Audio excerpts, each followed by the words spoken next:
Dear colleagues, we would like to present some problems associated with the lithics in the context of shell-bead manufacturing. This is a part of wider studies over usage shells in the prehistoric societies that we conduct nowadays. Hope that it will be interesting for you. During our studies, we focus on the individual steps of chaîne opératoires of the shell-bead manufacturing, mainly steps associated with the production and usage of lithic tools. We applied a combination of experimental and user analysis, and we based studies on materials from Bahra 1, site located in North Kuwait. Few words about methods we applied during our studies. As I mentioned, this is a combination of experimental tests and user analysis. Based on archaeological finds, lithics and shells, we made a scheme of our experimental test. During this step, we use additional data. To plan experimental tests, we searched some related things among ethnographic data and similar studies conducted by other researchers. Before the experiments, to gain some experience in beads manufacturing, we made training. After this step, we made some experiments, and then we made some preliminary user analysis on microscopic level. Then we made some comparison between prehistoric and experimental data. On this slide, you can see some examples of previous experiments to which we referred during our studies. The studies are linked to shell manufacturing and using lithic during the work, and ethnographic analogies. Here we can trace individual elements of chaîne opératoire of the shell-bead manufacturing and see tools that were used during this work. It was the great inspiration for our studies. Archaeological finds. Here you can find some examples of archaeological finds to which we refer during experimental studies. The lithic and shell artifacts come from Bahra site, excavated by archaeological mission directed by Piotr Bielinski. The settlement is dated to the Neolithic period, between the second half of the 6th and early 5th millennium BC. Bahra 1 is located on the southern slope of an eroded sandstone ridge, approximately 2 kilometers from the shoreline. The area of that site yielded examples of complex architecture and interesting combination of building tradition. The most numerous and characteristic finds are marine shells, including large quantities of Conomurex persicus shells, many of which were formed into tubular beads. Analysis of this material allows for the identification of specific stages of beads manufacture. The scale of this industry makes the site Bahra 1 one of the largest known shell beads production sites in the Arabian Peninsula. The most numerous type of lithic tools from Bahra are microlithic borers. Almost 4,000 borers were identified in the entire collection.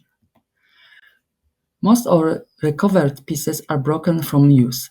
They represent different states of preservation from the tips to almost complete forms. They reach up to 24 mm in the length and are from 2 to 4 mm thick. The second very numerous group of lithics consists of splintered pieces. Over 6,000 pieces were identified in the entire collection. The splintered pieces are small, between 15 and 36 mm in length and from 8 to 35 mm in width. They are bipolar and bifacial. During our experiment, we focused on these two lithics groups, and we assumed that borers were used for making holes in shells, and blanks from splintered pieces, cores, were used as semi-products for making borers. We also consider whether cores were used in the production of semi-products of shell beads. Let's go to the experiments. We did not make laboratory experiments.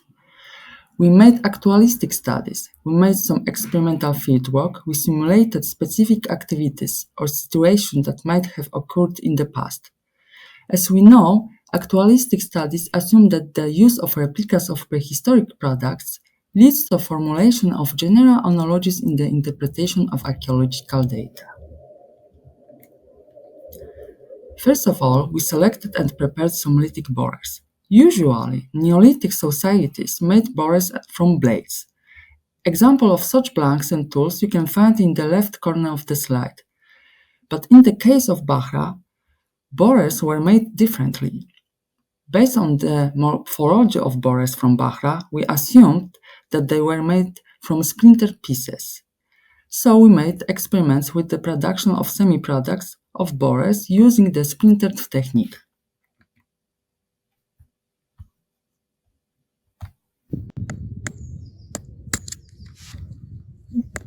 Splintered technique.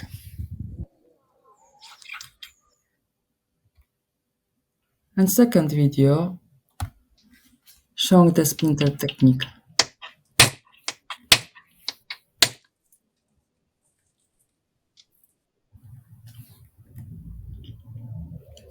And here you can see cores and blanks made by these techniques. After this, we choose appropriate size blanks, examples of them are presented on the left of the slide, and then we made small borers from splintered pieces, examples of them are shown on the right of the slide.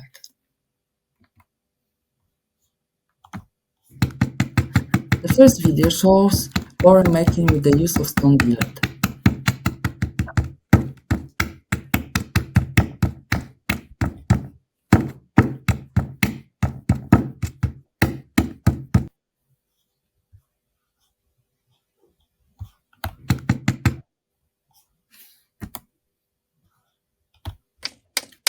The second video shows borer making with the use of antler billet.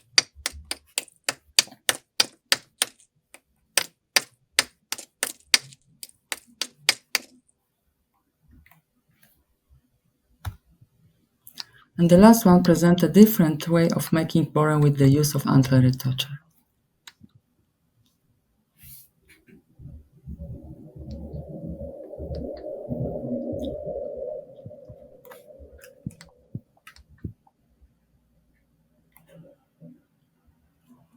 Our next step of experiments was related to making semi-products of shell beads.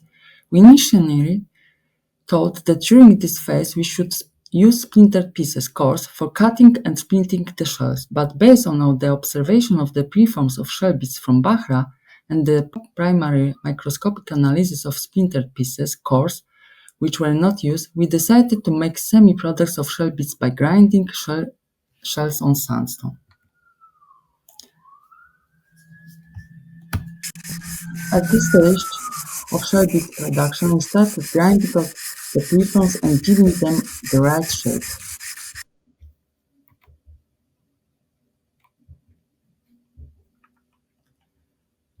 The next level was associated with drilling holes using flint borers.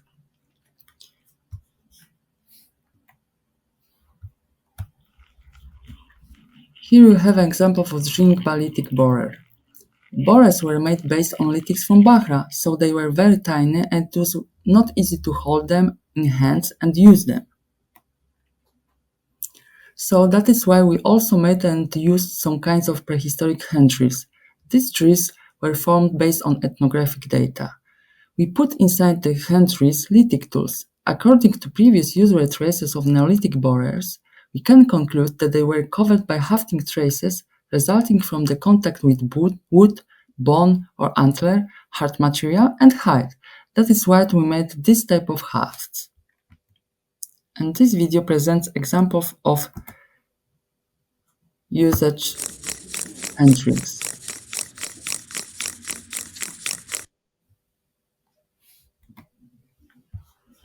And the second video.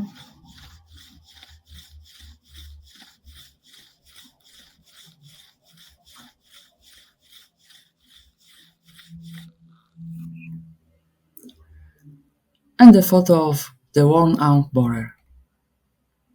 Results. We made some preliminary microscopic analysis. We observed some experimental lithic tools associated with drilling shells and reselected artifacts from Bahra. On this slide, you can see a lower photo, of characteristic microtraces visible on the borer. These observations are the reference base that we use for the interpretation of microscopic and macroscopic traces observed on lithics from Bahra.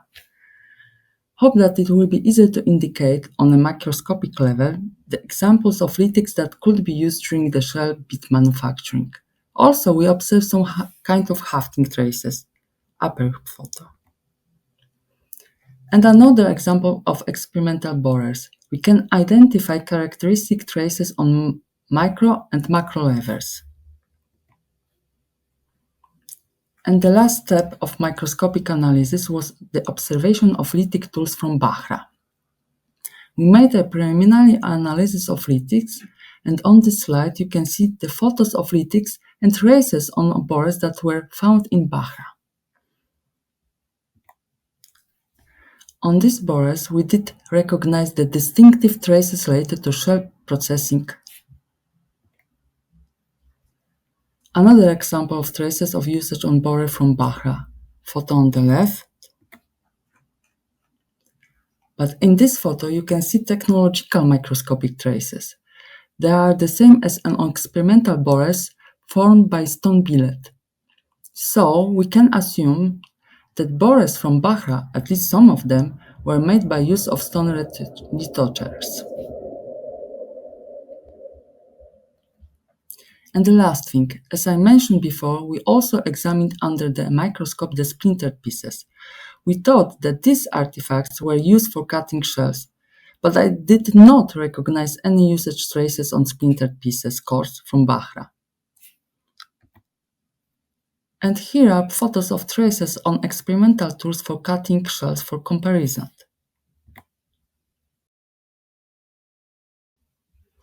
Final conclusion. First, based on our experiments, we identified several phases of chaîne opératoire for bead production. The experiments allow us to show the ways of bead production from shell at Bahra site. We also created a reference base containing macroscopic and microscopic traces of technology and usage in the context of Neolithic assemblage from Bahra. In addition, based on experimental tests, we would like to indicate the competences of the manufacturers related to shell products had to be on the significant level, so we should consider the phenomenon of potential specialization in that field. Thank you very much for the attention.